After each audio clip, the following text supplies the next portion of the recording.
Lesson 2, disrupting the sitting passer's game. Now before we can work to impose our game, we need to learn how to maintain the position before we can start to attack. In this lesson, we're going to cover 4 techniques. 1, the scoot. 2, the steering wheel sweep. 3, the kick and pull. And 4, grip break to attacking posture. Once again, these 4 techniques are only to maintain my position and disrupt what the sitting passer is going to do. The first technique is the scoot. One of the most common ways that my opponent is going to attempt to pass my guard is he's going to take his knee and put it on my butt. When that happens, I need to grab double sleeve control. When I have double sleeve control, I am only looking to maintain my current position. So my opponent goes ahead and he puts his knee on the butt. Now, if I do nothing, he's going to be able to open my guard. What I need to do is a technique I call the scoot. I get both sleeves and I'm going to put my elbows on the ground. I'm going to use my elbows on the ground to be able to move over and scooting, removing his knee off of my butt. He tries from the other side, both on the ground. I use my head for base as well, and I scoot over. This can be very frustrating to your opponent who's trying to get his knee on the butt to generate leverage from his lower back to open up your guard.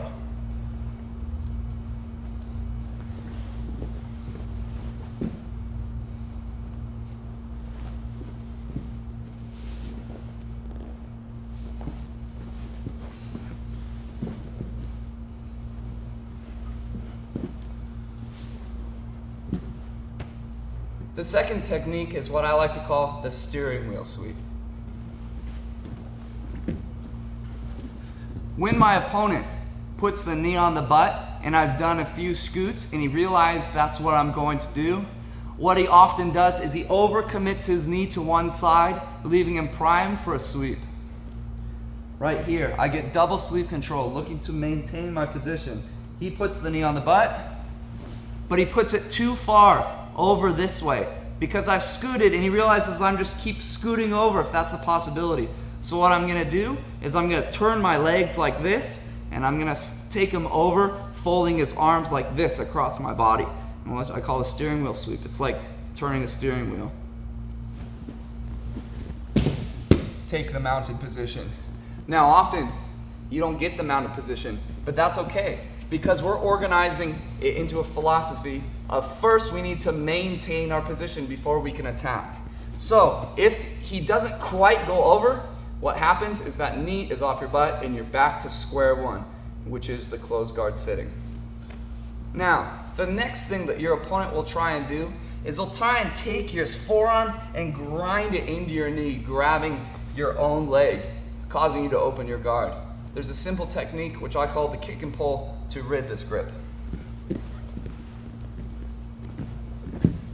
Now my opponent, with his left hand, often it's the left hand, he grabs the lapels here, feeds them together with one hand, and he takes his arm and he's going to be pushing on your knee. Now if we don't deal with this, this is going to be a problem.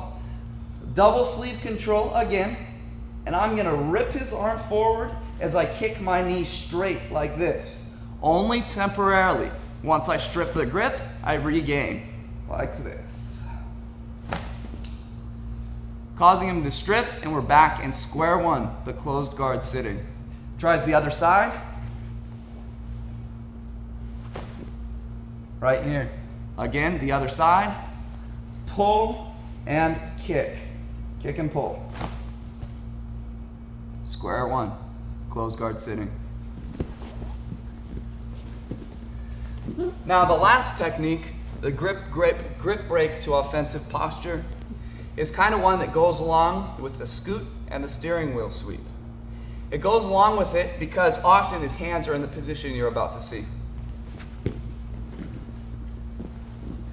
Perhaps he's looking for the knee on the butt, and he has both grips right here, either on your belt or your pants. What I'm going to do when I sense the opportunity, I'm going to go from my double sleeve to a cross grip.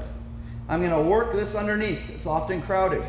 You just kind of mat crawl like this underneath until you find the space. Grab your own wrist pop it up, and now I place his hand right on the middle of my chest, and I go to a cross grip. This offensive philosophy is continued in a later lesson, so I call this the grip break to offensive posture. So right here, perhaps he's done one knee on the butt, and I do a scoop one time. A scoop. Now I go to break this grip, pop it up, place it on the middle of my chest, and control his cross lapel.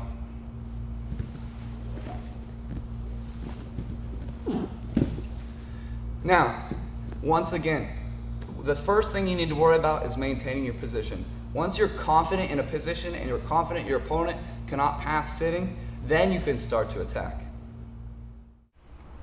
Here's a drill I want you to do with an opponent if you have the chance to have somebody that's willing to cooperate with you learning these techniques. First, I want you to do 2 scoots, same side. On the third time, he scoots too far, you sweep him over. You come back to the guard. Now he goes to push on your leg to open it, you kick and pull. The other side, kick and pull. Lastly, he tries to go back to the knee on butt, but before he can, you strip his grip and go to the cross grip pull. 2 scoots. 1, 2. This time he does it too far. Roll back. He pushes on your knee. Kick and pull. Kick and pull. He goes back to try and doing the knee on the butt. Strip his grip. Put it on the center. Cross grip. Ready to attack.